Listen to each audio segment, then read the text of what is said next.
오늘 말씀의 제목을 한번 따라 하실까요? 우리의 속사람은 날로 새로워지는도다. 오늘 같은 제목이지만 두 번째 말씀으로 함께 은혜 나누기를 원합니다. 자, 지난주에 본문을 말씀을 하면서 혹시 얼굴의 뜻을 아느냐라고 물었습니다. 얼굴 중요하더라고요. 얼굴이 무슨 뜻이라고요? 얼의 꼴이다. 사람은 마음속에 얼을 갖고 있잖아요. 민족의 얼 빠진 자식, 얼차려, 다 혼이에요. 우리 마음속에 생각, 사고, 정신, 혼, 이런 것들이 우리 마음속에 얼이라고 하는 거죠. 근데 그 사람이 가지고 있는 그 얼이 어떤 모습인지 어떻게 하느냐, 그게 얼굴의 모양의 꼴로 나온다는 거죠. 이제 그 사람을 보면서 이 사람의 지금 정신 상태가, 그 사람의 정신 상태, 얼의 상태, 의식의 상태, 마음의 상태, 생각의 상태조차도 얼굴에 보이는 거죠. 야, 너 얼굴이 왜 그래?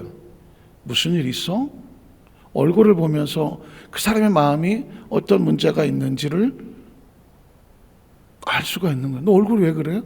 너 무슨 일이 있어? 얼굴이 안 좋아. 그 속삭임에 무슨 사정을 안다고 얼굴만 보고 그렇게 표현을 할까요?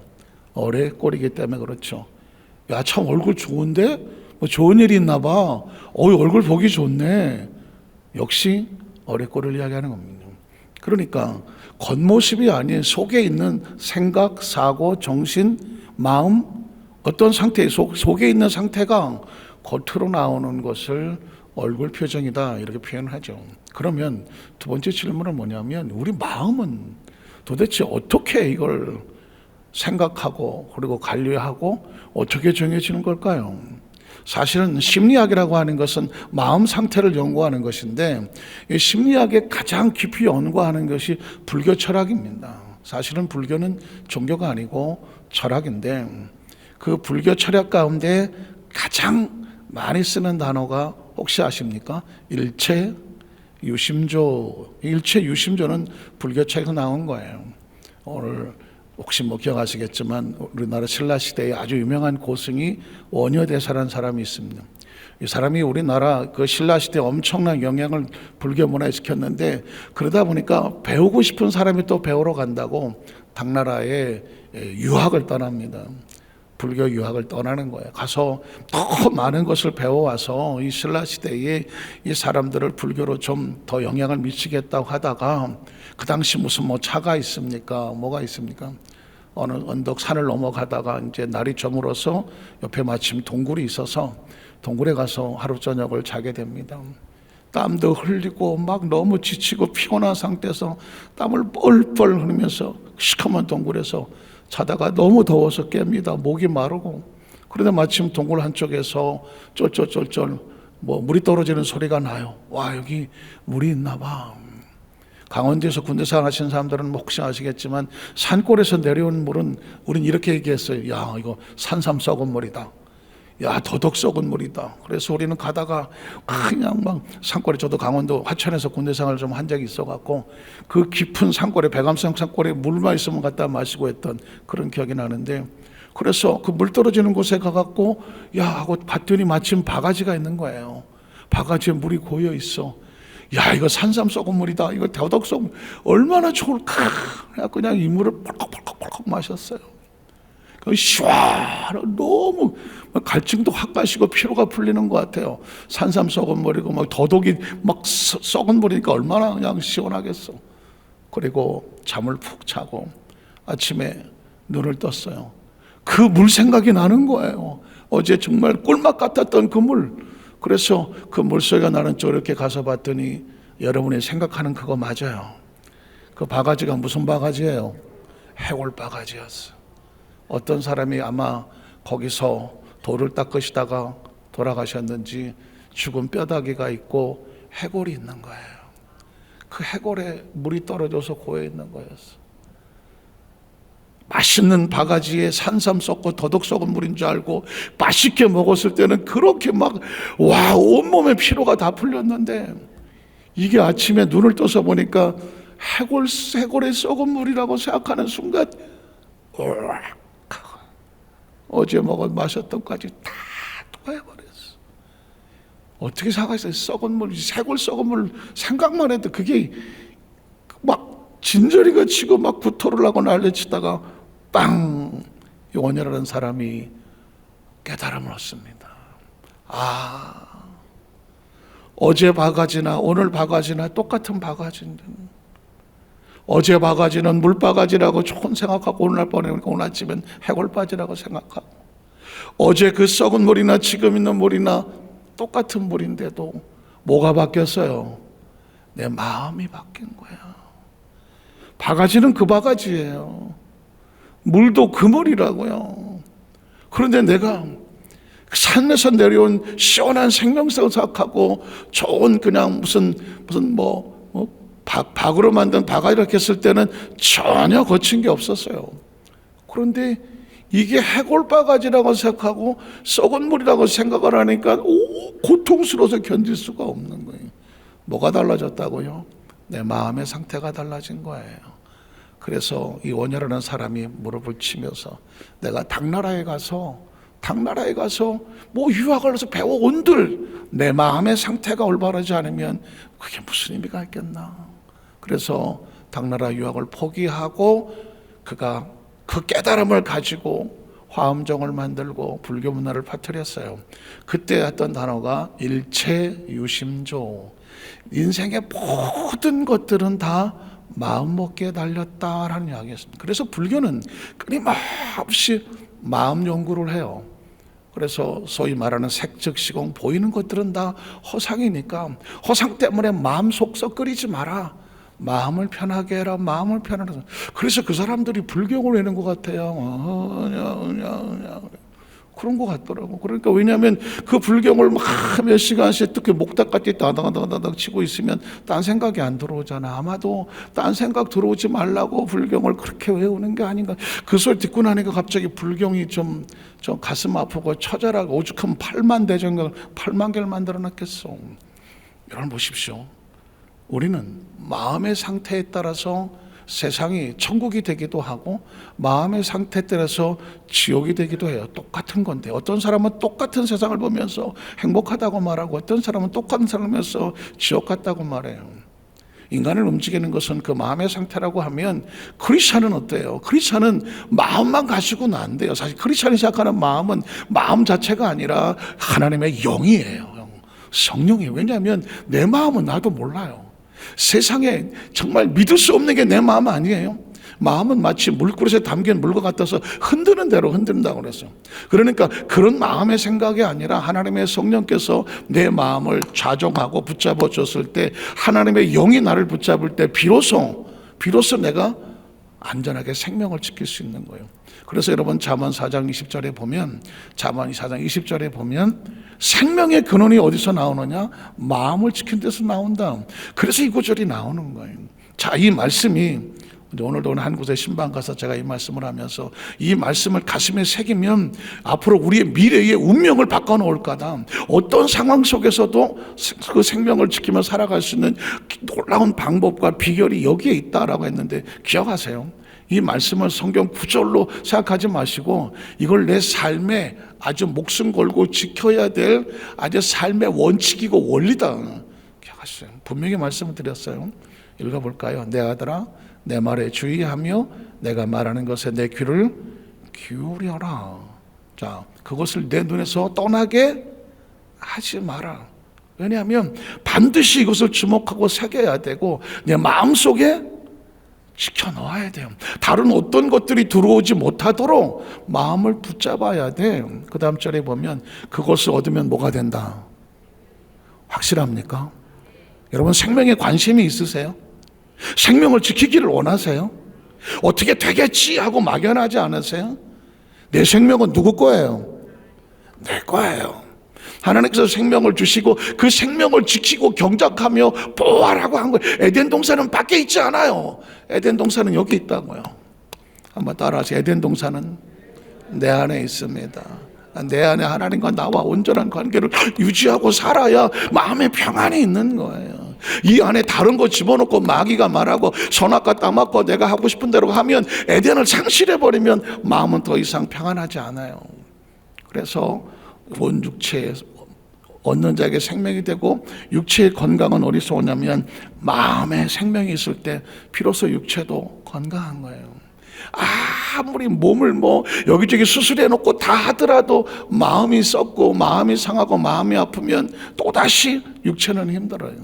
그 다음 절을 보면 모든 지킬 것들이 많이 있겠지만 더욱더 뭘 지키라고?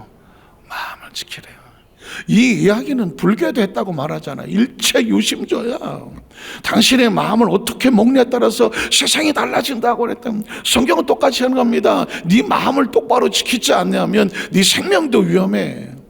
마음을 지켜라. 생명의 근에서 이에서 난다. 어떻게 마음을 지켜요? 그랬더니 다음 절에 보니까 구부러진 말을 하지 말고. 여러분의 미래를 예언할 수 있어요.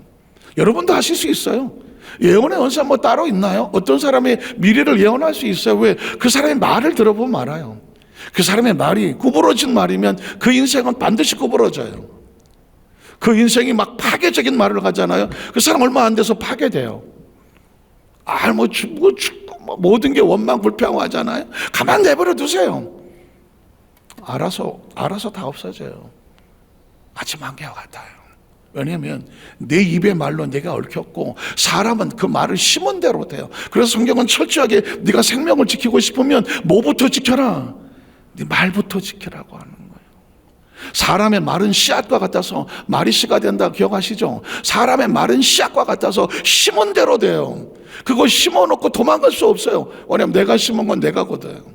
한번 따라 내가 심은 거 내가 거둔다. 네 말이 너를 얽어 놓았고 자만에 말하는 거예요. 그래서 철저하게 정말 살고 싶으면, 정말 생명을 얻고 싶으면, 정말 하나님 안에서 믿음으로 살고 싶으면 뭐부터 지켜야 되느냐? 말부터 지켜야 돼요. 내 입에서 버리고 삐뚤어진 말은 내 입술에서 뭐하라? 말하라.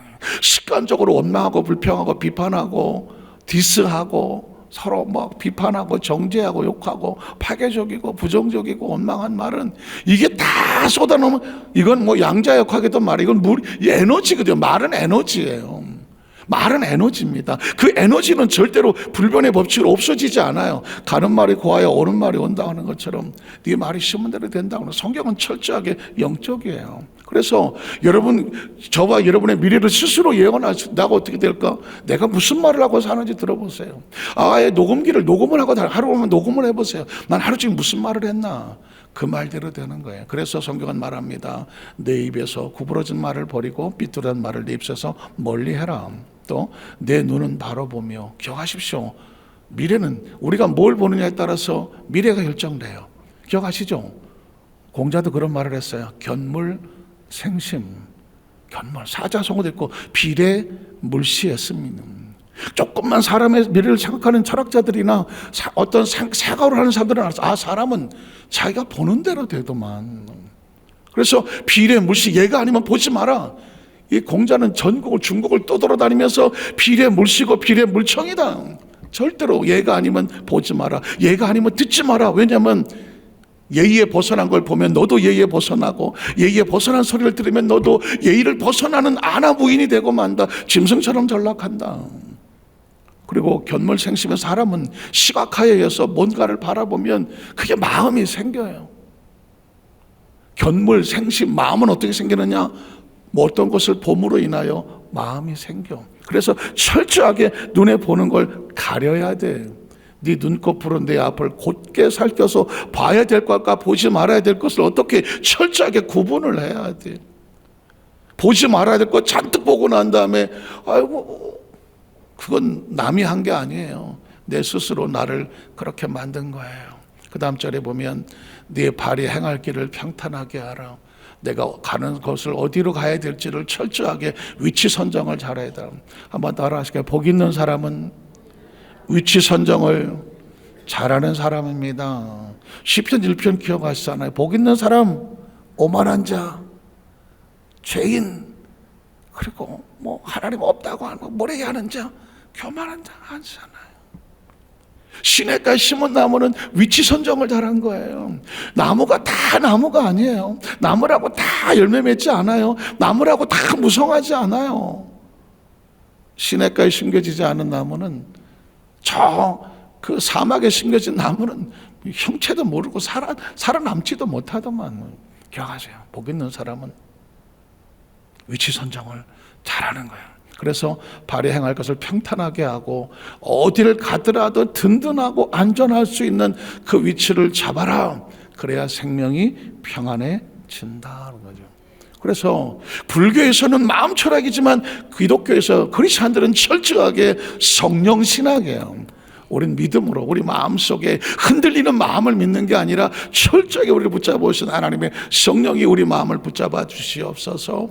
그래서 하나님의 임재하심을 원하는 거예요. 오늘 기도합니다. 하나님께서 의도수 만사께서 우리 철회나 우리 성령에게 강력한 성령의 임재와 기름 부음이 충만하게 하여 주시옵소서.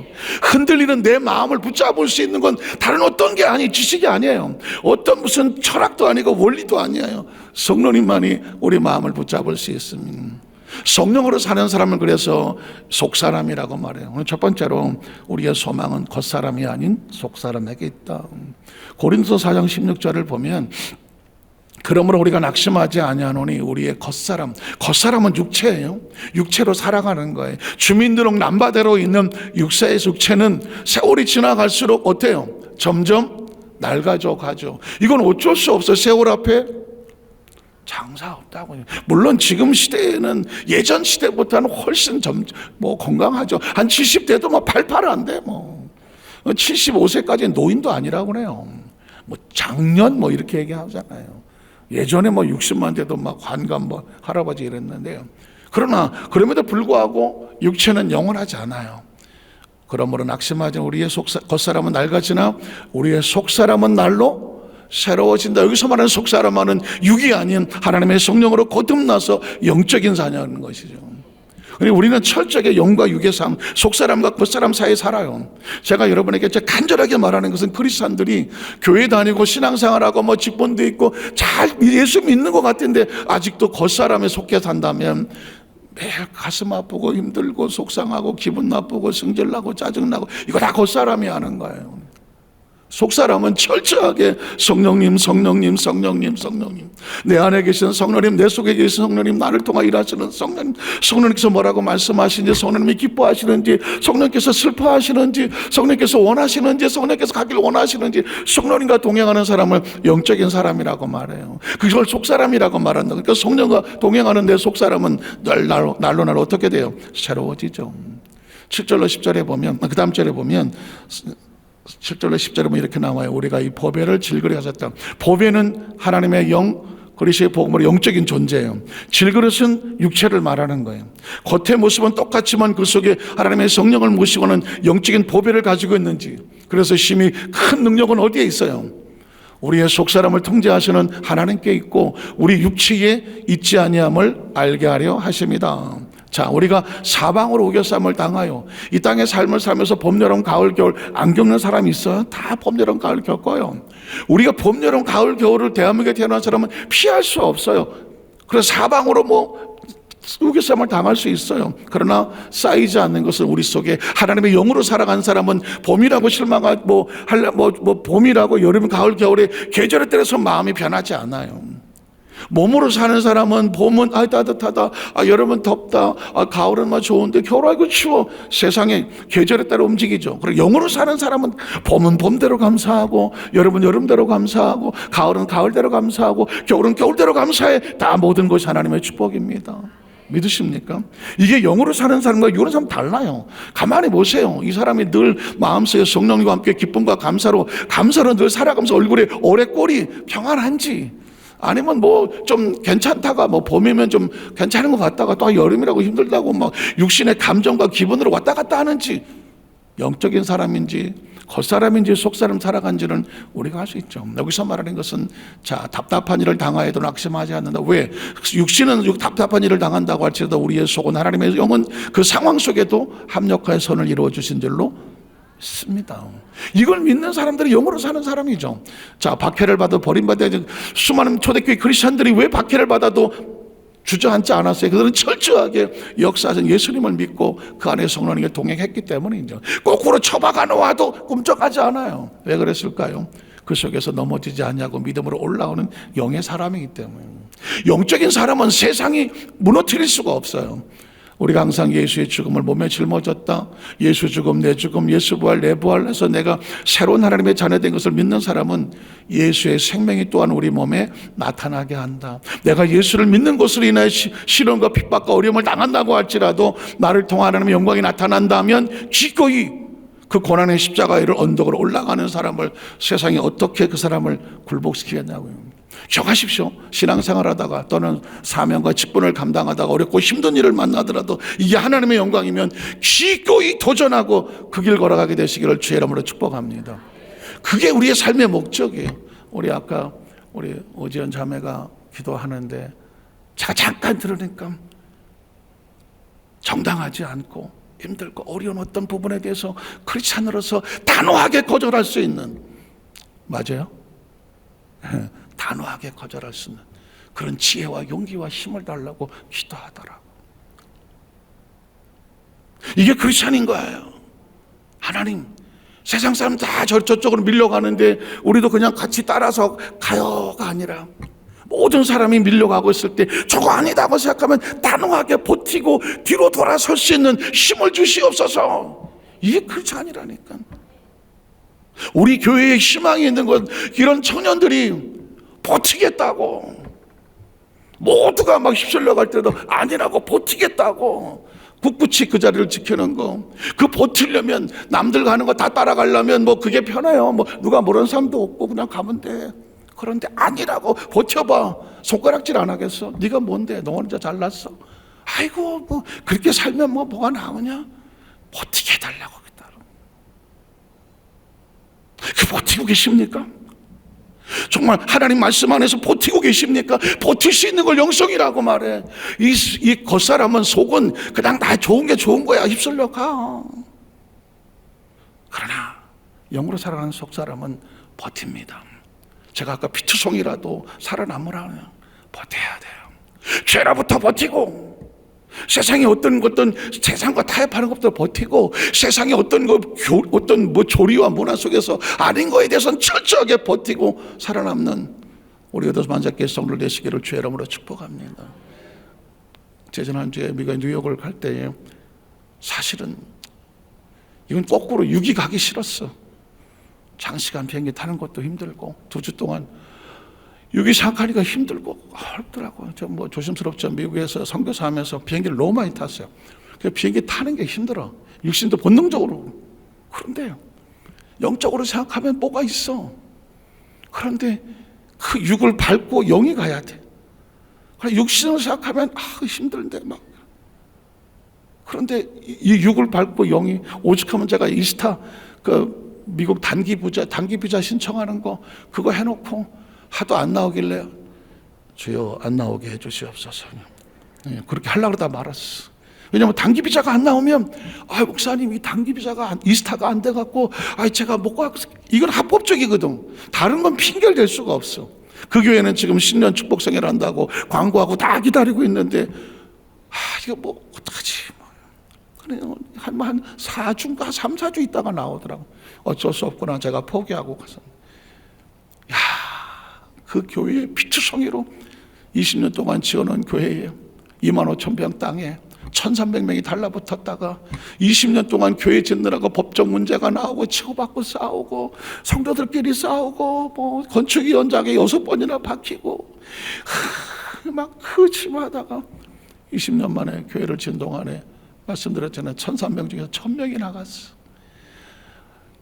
1,300명이 시작을 했는데 20년 동안 1,000명이 나갔어. 담임 목사님이 나이 60에 건축을 시작한데 80이 됐어. 처절하지 않아요? 그 300명이 지난번에 잘못된 장로님들 그 장로님들하고 봐줬죠. 그 300명이 버티고 그걸 지원했더라고. 그 가운데 큰 웅덩이가 25,000평 가운데 큰 웅덩이가 있더라고. 그래서 그게 뭐냐 그랬더니 이거 이 미국 정부에서 교회를 지으려면 100년 만에 한 번 올까 말까 하는 뉴욕에 홍수가 있대요. 100년 만에 한 번 올까 말까. 그러니까 그 홍수를 대비해서 교회를 지으려면 가운데다가 거대한 웅덩이를 파라 그러더래. 난 세상에 100년 만에 한 번 올까 말까 하는 홍수에 대비해서 교회 앞마당에다가 구덩이를 이따만한 걸 파놓으라 그러더래. 그래서 목사님이 들어가 이게 그 정부에서 요구해서 파놓은 웅덩이입니다. 아, 네. 막 그럴 수도 있구나. 그런데 며칠을 왔다 갔다 하다 보니까 내내 눈물이 나더라고. 20년 동안 그 1000명이 나가고 300명이 버텨가면서 그 교회를 붙잡고 지어놓느라고 그 기도한 숫자를 따졌더니 400만 번을 기도했대요. 전 성도들이 시간 맞춰갖고 담임 목사님과 교육자들이 시간만 나면 그 20년 동안 성도들이 기도한 시간을 횟수를 지었더니 400만 번을 기도했대요. 와, 400만 번을 성도들이 기도해서 그 교회가 지어졌고 가운데 뻥 떨어진 그날 제 눈에 뭘로 보이냐면 하나님의 눈물로 보이더라고. 하나님의 눈물이 이 성전에 있다고. 그랬더니 그 성도들이 나가면서 목사님 우리는 몰랐다고. 정부에서 왜 100년 만에 한번 올까 말까 하는 홍수에 대비해서 땅을 파라 그랬냐고 마음이 그냥 속상하고 막 그랬는데 목사님 말씀하고 이렇게 보니까 저게 하나님의 눈물 자국으로 보니까 가슴에 은혜가 된다고 하더라고요. 하나님의 나라는요 버티는 사람이. 그래서 5번 예배 드렸는데 교회가 뒤집어 완전 순복음교회가 됐어. 제가 어저께 문자가 하나 왔어요. 목사님한테, 담임 목사님한테. 뭐라고 왔냐면 목사님 아직도 저희 교회에서는 치유를 받은 성도들이 치유 감사 예물을 강대상에 올리고 있습니다. 이해되세요? 아직도 계속해서 그 부흥회하는 동안에 하나님이 치유해 주신 그 치료받은 성도들이 감사의 예물을 나 치료받았어가 아니라 그걸 감사 예물을 담아서 강대상에 계속 올라오고 있다고 어제 문자가 왔더라고. 여러분 얼마나 감사해. 벌써 갔다 온 지 2주, 한 주 다 넘었잖아. 2주 됐잖아요. 그런데도 그 교회 하나님께서 교회가 살고 목사님이 살고 성도들이 살고 하나님이 치유하셔서 전 그래서 왜 내가 부흥회를 가야 되는지는 전 부흥회 별로 관심이 없어요. 나는 목회하고 싶고 그리고 나는 신학자가 돼서 신학교수부터 학위를 가지고 우리 후배들 가르치고 전 이게 저에게 달란트라 생각했는데 왜 2년 전부터 하나님께서 제 부흥사 생각도 안 했는데 부흥사 무슨 대표장을 시켜놓더니 크고 작은 교회를 부흥회를 가게 하더라고. 가서 보니까 교회가 살더라고. 그 교회 목사님이 살고 목사님이 살고 사모님이 살고 장로님들이 살고 그리고 그 교회가 다시 분위기가 완전히 달라지고 회복된 주여도 할 수 없었던 교회가 주여 삼창을 하고 통성기도를 할 줄 몰랐던 교회가 통성기도를 하고 찬양할 때 손 하나 드는 것도 못된 손을 들고 치유는 생각도 안 했던 성도들이 그 지금까지도 치유 역사가 나타나서 감사 예물을 올린다고 하잖아요. 기억하세요. 하나님의 나라는 바로 어제도 지난 주일날 내려가서 양산에 가서 몸으로 생각하면 시차도 아직 안 끝난 상태인데 주일날 저녁에 KT 타고 내려갔잖아요. 첫날부터 안수를 하고 하는데 7번 예배를 인도했어요. 아침 저녁으로. 그런데 첫날부터 하나님께서 역사를 하시는데 나중에 끝나고 간증하다 보니까 첫날부터 허리가 못 들어갔던 성도가 허리가 돌아가고 어깨 이게 아파서 여기를 막 파스를 번복하고 다니는 성도가 목사님 제가 파스를 뿌리려고 봤는데 어디를 뿌렸는지 잊어버렸대요. 이게 안 올라가서 이게 나서 어떻게 그리고 일주일 전부터 머리가 아파갖고 막 식사도 못하고 있던 성도가 그날 치료받고 저기 안수받고 집에 돌아가서 다 토하고 나서 보니까 머리가 맑아지고 나서부터 뭐가 자기 속에서 빠져나가는 어떤 그 치료 역사도 나타나고 다 부부가 그냥 이번 기회 아직 끝나겠다고 하는 부부가 그 설교 동안 참여하는 동안에 다 회개하고 서로 하나가 돼서 마지막엔 둘이 붙잡고 찬송을 하고 그 기도 원장님 목사님도 살고 거기 어떤 목사님 살고 교회 개척하려고 왔던 목사가 같이 온 성도가 응답받아서 가고 그러니까 여기저기서 간증의 역사가 나타나더라고요. 내가 여기 왜 와 있나 하나님께서 처절하게 살려고 하는 그분들을 교회를 살리고 목회자들을 살리고 성도를 살리고 기도원을 살리게 하더라고요. 왜 그랬을까요? 지금도 영적으로 살려고 몸부림을 차는 사람들이, 사실 요즘 하는 말이 순복음교회가 장로교회가 되고 장로교회가 순복음교회 된다는 얘기가 그냥 하는 말이 아니었어요. 제가 가는 곳 같은 울산, 거기는 잘 아시는 것처럼 고신측, 장로교에서 가장 보수적인 고신측 그 장로교회들이 많아요. 까딱도 안 하는 사람들이에요. 그런데 얼마나 뜨겁게 기도한지 아세요? 제가 가기 전에 1시간 전부터 기도해요. 그리고 30분 찬양해요. 제가 설교하고 나서 안수하고 나면 통성기도 시켜놓으면 끝나고 또 1시간 해요. 그러니까 제가 설교하는 1시간 내지 1시간 반 빼놓고 앞뒤로 그 사람들은 2시간씩 해요. 얼마나 사모하고 처절한지 아시겠어요? 우리가 예배 전에 와서 1시간씩 기도하고 30분 찬양하고 통성기도 시켜놓고 예배 끝나도 1시간씩 남아서 그 열정이 있어요. 장로교회가 그렇게 해요. 장로교회가 그렇게 한다고요. 왜 그렇게 해요? 살려고 하는 거예요. 살려고 하는 거라고. 겉사람은 절대 못해요. 힘들어서 안 해. 피곤해서 한다고. 절대 안 해. 속사람은 영적으로 살려고 몸부림치는 거예요. 몸부림치는 거예요. 저는 우리 여도수 만사께서 제가 아까 처음에서도 그러는 거예요. 육은 피투성이 되는 거 싫고요. 육은 피곤한 거 싫어요. 지루한 것도 싫고, 육은 뭐라 그러는 것도 다 싫어요. 겉사람은 그런 거 싫어요. 그러나 속사람은 영이 살려고 몸부림을 치고 사는 거예요. 그래서 제가 이런 말을 하는 거예요. 피투성에 대해서 살아남아라. 육이 아무리 힘들고 너를 붙잡고 늘어지더라도 너 하나님의 사람, 영적인 사람들은 어떻게 살아야 되느냐? 철저하게 속사람, 영적으로 살아야 돼요. 오늘 성경에 보면 두 번째로 보면은 육적인 시련이 영적인 영광을 이루게 한다. 제가 말씀 읽고 마치겠습니다. 17절에 보면 이래요. 우리가 잠시 받는 환난에 경한 것, 환난은 육체적으로 당하는 것이에요. 그러나 기억하십시오. 우리 영은 지극히 크고 영원한 영광에 중한 것을 우리에게 이루게 한다. 육체적으로 힘들고 어렵지만 이 육을 밟고 일어섰을 때 비로소 영적으로 하나님께서 영광을 주게 되고, 우리가 주목하는 것은 보이는 것이 아니고 보이지 않는 것이다. 보이는 건 잠깐이고 보이지 않는 건 영원합니다. 육에 속으면 안 돼요. 육에 속으면 안 돼요. 더 이상 아니라면 속으면 안 돼요. 더 이상 편안하면 속으면 안 돼요. 더 이상 육신의 세상적으로 그 정도면 돼서 적당히 해. 육에 속으면 안 돼요. 세상의 평가에 속으면 안 돼요. 세상의 가치에 속으면 안 되고 세상의 조류에 속으면 안 돼요. 우리 청년 오지연 자매가 기도했던 것처럼 하나님 우리로 육에 속지 아니하고 육신을 끌고 가는 것에부터 버티고 영적인 것을 향하여 나갈 수 있도록 우리에게 힘을 더하여 주시옵소서. 그거 아니겠어요? 성경 속에 하나님의 사람들은 다 육신의 고난과 연단을 겪고 영적인 사람이 됐어요. 모세도 40년, 요셉도 생략할게요. 다만 우리를 영적으로 육적으로 연단시키고 훈련시키는 그 목적과 이유는 영적으로 강하게 하려고 하는 거예요. 강하게 하려고. 신명기 32장 한번 볼게요. 9절로 12절에 보면 야훼의 분깃은 자기 백성이라 야곱은 그 택하신 기업이로다.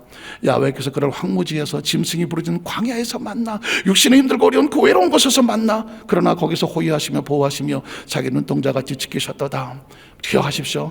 마치 독수리가 자기 보금자리를 어지럽게 해서 자기 새끼 위에 노풀거리면서 이제 더 이상 아니란 이 보금자리에 평생 있지만 집어 던지는 이유가 뭘까?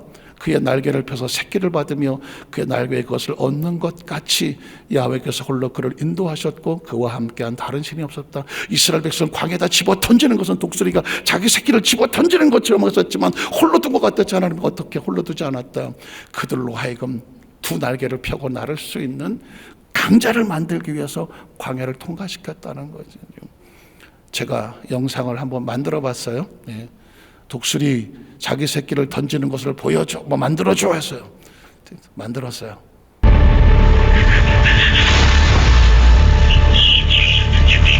하나 더 만들었어요.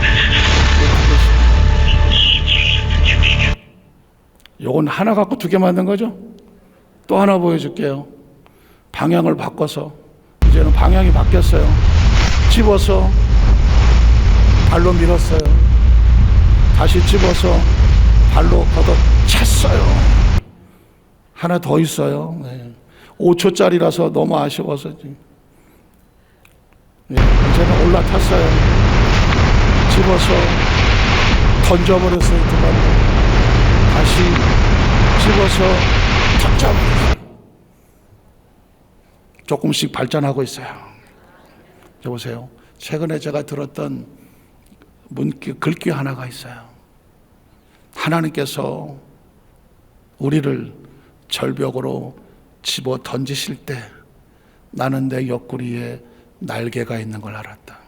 이해가 되세요? 하나님이 우리를 절벽에서 집어 던져, 그때 비로소 퍼덕거리면서 내 옆구리에 날개가 있는 것을 알았다는 거예요. 하나님께서 아무 이유 없이 우리를 집어 던지지 않는다. 거기를 집어 던지는 순간 내 속에서 있었던 이 영적인 야성의 날개가 돼서 이제는 땅바닥을 기는 존재가 아니라 치고 날아갈 수 있는 내 속의 영성을 키우려고 하는 거죠. 이해가 되세요? 오늘 간절히 바라기는 우리 여도수 환자교회 성도들 삶의 현장 가운데 세상에 우리를 이 편하고 좋잖아, 이 둥지에 그냥 여기 있어 하고 가둘 때에 그 둥지를 걷어차고 바깥으로 밀어 던지는 하나님, 그런데 알고 봤더니 내 속에 날개가 있더라. 우리 여도수 환자교회 성도들이 세상을 뒤로 하고 그 어떤 문제가 있다고 할지 난 하나님 편에 서서 기꺼이 그쪽으로 달려나갈 수 있는 이 영적인 이 양성을 가지고, 이 영성을 가지고 승리할 거야. 사람 보지 마세요. 환경도 보지 말고요. 육에 붙잡히지 마시고 그렇게 기꺼이 하나님을 향하여 매일매일 상승하는 우리 여도수 만사교회 성도 되시기를 주님의 이름으로 축복합니다. 기도하겠습니다. 하나님 아버지 감사합니다.